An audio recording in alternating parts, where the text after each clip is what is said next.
Hello Internet, welcome to another episode of the DayshawnRShow. And I have a question for everybody. Do you like to play Castlevania? I knew I could finally say that dumb shit. It's just a normal question. All bullshit aside. Yes, I did. And I jumped right back into my video. That's kind of why I did that as fast as I did. But you pulled it right back onto it. So yeah, we got to talk about it. So, of course. But let's talk about Castlevania. In this case, the wonderful vampire TV show that has popped up on Netflix and is really fucking amazing. And it's offending a whole lot of people too.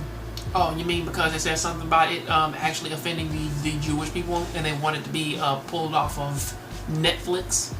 I'm just trying to figure out how people get offended by a cartoon. I mean, maybe a cartoon where they bastard black people in the head with bricks or something. I wouldn't give no fucks. But yeah. But jump right into Castlevania.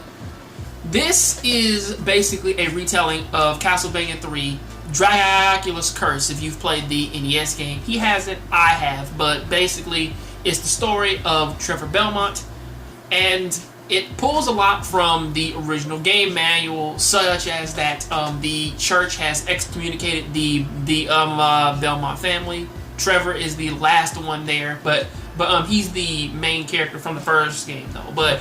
But Trevor is his family has been excommunicated, and people in this, they do kind of show that, where basically they don't like him, they don't want nothing to do with him because of the Belmont name, and basically the only reason why that they did get excommunicated is because they said that the Belmont family were the ones who brought the evil, which is why that they could fight it, which that makes no goddamn sense to me, but whatever.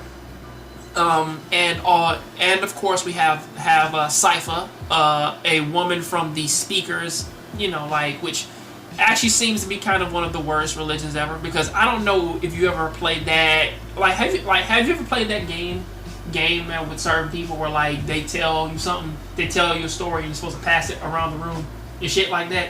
That's basically their whole fucking religion. It's basically like, we have no documents. We have fucking no written scriptures. We have to sounds like we verbally pass down history to one another. That shit seems like it's the worst thing ever to do. But she's a magician though. The only thing that got to me is just how they killed Lisa. Yeah, I know they killed Lisa. Worst possible way. Which actually, that is a good transition into Alucard though. But going from the story though of this, starting off with Lisa, the wife of Dracula. Actually, in the first few minutes, you get a good sense of her character, how strong she is and how dedicated she is to help people. She did not give no fucks. Literally did not give no fucks. Like, she stood up to Dracula. She was like, well, now I'm about to do this to help you get back into the good graces of people, So she has enough influence over Dracula to get him to travel around the world as a man. Yeah, but when she got killed, she made him call genocide to the world. Apparently, he won't call genocide to the whole world. War, eradicate any human for what one town did. It's fucked up. When you see a man burst into a pillar of flame in front of your eyes and teleport the fuck away, and he gave y'all a whole year, y'all still standing there chill like, fuck that dude. He ain't do shit. And then your leader get impaled by that grass that fell into him or something in his back. He got stabbed in the back, looked up. The raining blood and shit, that shit was crazy. Raining blood. I like Trevor though. He was pretty cool though. I like him. Yeah, Trevor is. I know a lot of folks say that he is the hero who he's that tragic hero who just kind of just wants to drink and just says, well, it's not my problem and everything. But he has a reason for that. They killed off his whole family. So again, he's the last of the Belmonts, or the ones who's doing his job in this point, Right. So again, I get the feeling he's not bad at. He's not wrong for feeling the way he does. However, when you watch him fight though, when he fought those two dudes in the fucking alleyway, I'm like, just walk away, man. It's like if he been like if he pulled off your boy's finger and took your eye out. Speaking of him losing his eye, he lost his other eye too. He slapped him in the face with a fucking whip and took his eye clean. And he got shot that damn by arrow at that time. Damn. I'm like, he would not have a good day. I mean, when you watch Trevor fight, I mean, like even when he was fighting all those priests and everything, it's still something that's like that Cyclops. The Cyclops was just unfair. Like he pulled the thing out, man, with the whip, and kicked the blade to his eye. I was like, that's just unfair. And the same old girl that could cast magic. Well, yeah. Cypher was kind of. You want to pee in a bucket? She was fun though, but like, I could pee in a bucket. Tell him it's Bill. You know, like okay. Just like Cypher. Come on, stop that. Like, he's rude. He really is. He's like, well, I don't care. Well, but it's perfect. I like that. You know. I don't give a fuck who you are, to be honest with you. The thing is, though, that did kind of kill me, though, was that this, like, if you played a Castlevania game and when you see them get down to Alucard's like main dungeon, they get deeper into the labyrinth, you actually see gears and everything moving and everything. Sort of like the town itself was kind of alive. Right.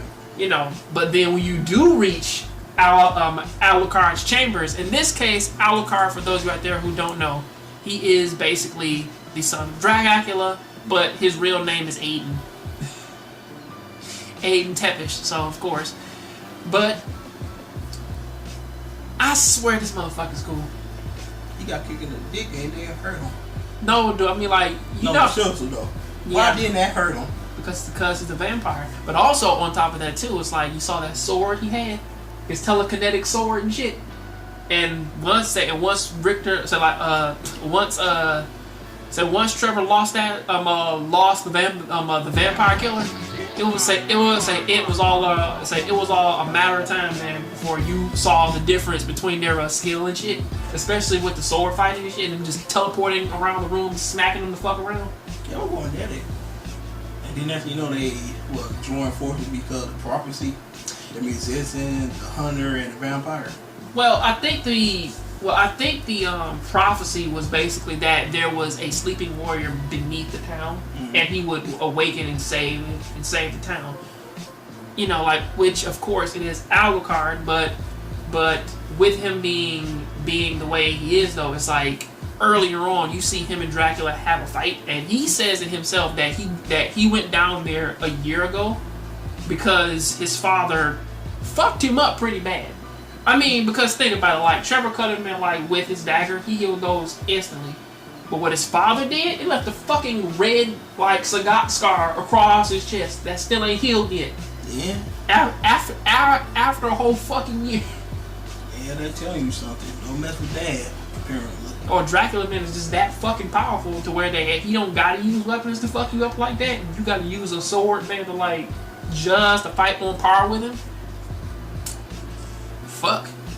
But that is basically all for episodes, though. But there is one thing, though, that I do hope that they kind of get around to putting in there, because again, you gotta wait till next year to look at the next 8. Yeah, that, and also I was kind of wondering if that they would throw Grant in there too. Like, Grant was the 4th character in which that you could get. He could walk on the ceiling and shit, which made the game kind of broken. In a sense, because you could just walk past every problem, but I do wonder if they'll put him in there. But whatever they're doing for the next 8, I am actually happy though that they did keep the color aesthetics to all 3 of the characters, such as Richter having on mostly browns, Alucard wearing most of them blacks. His design pulling more from Symphony of the Night versus the original game and shit. Actually, I'm actually happy that they pulled Trevor's shit from Curse of Darkness, because in the original he kind of wore a fucking loincloth and shit. So, like, no, fuck that. Cypher's kind of the only one that they're keeping, like, with the original design though. But other than that though, the game for what they did present, I fucking loved it. Yeah, it took me a month or two to get into it. He been told me that. Why I actually watched it, I watched all of them at once, basically. And you was skeptical as fuck. Like, this shit gonna be terrible as I hell. know. I was, coming into Castlevania because I don't have no knowledge about it. I'm like, aside from Lords of Shadow, which I play a demo of. I'm like, well, shit, I might not like this shit. I already thought that the video game, the guy had a curly hair or the wheel. I'm like, this shit gay as hell. I cannot play this game. So, I mean, hey man, like, but I like the damn TV show though. I mean, hey man, the Vampire Killer is by far the strongest weapon, or at least the strongest holy weapon in the game. I mean, you should already know that the game is cool when Dracula has basically death as an underling. You fight death in those games, man. Actually, that is a question. I wonder how they'll do death in there. Because you do fight him. And it's like, he summons size and shit. And for some reason, it's like, if he can stave off death by making death an underling, I wonder how they're going to fight him.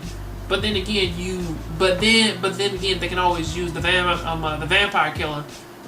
But it's hard to say. We'll see, though. Till then, that is what I got to say about that. We will see you next time on our collective shows, John Grave Show, DayshawnRShow. Keep watching anime, keep playing video games, and yeah, give Castlevania a try. And if you can't play the original ones, play the one for PSP. I mean, Lords of Shadow is just a remake though, but that's a reboot, but still. I'll check it out. Till then, we're out.